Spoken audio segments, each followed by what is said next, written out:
Blacksmith of Ashford. In the small village of Ashford, surrounded by green hills and dark forests, lived Thomas, a skilled blacksmith. His forge was the heart of the village. Here he crafted not only tools for the farmers, but also weapons for the knights who protected the land. Thomas was a respected man. His work was indispensable. However, one day Thomas noticed that his skin was changing. Pale spots began to spread and his fingers grew numb. The villagers whispered. Soon it became clear. Thomas had leprosy. The news spread like wildfire. Suddenly, Thomas was no longer the esteemed blacksmith, but a leper. People feared his illness and avoided him. Even his family, who had once loved him, kept their distance. Thomas was expelled from the village and taken to a leprosarium.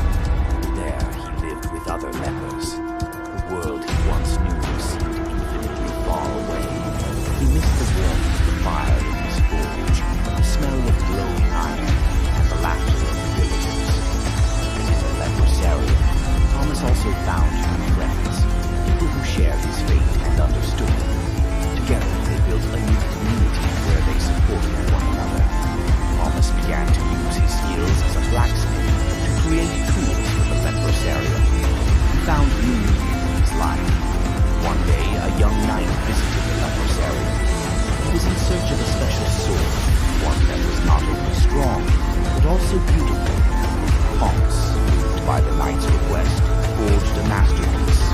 The sword was a tribute to his homeland, to his love for blacksmithing, and to the hope he had not lost despite his illness. When the knight received the sword, he was deeply impressed. He promised to tell Thomas's story and advocate for the rights of the lepers. Thomas's tale illustrates how the societal structures of the Middle Ages could dramatically change a person's life, but it also shows that the human spirit is stronger than any illness, and that compassion and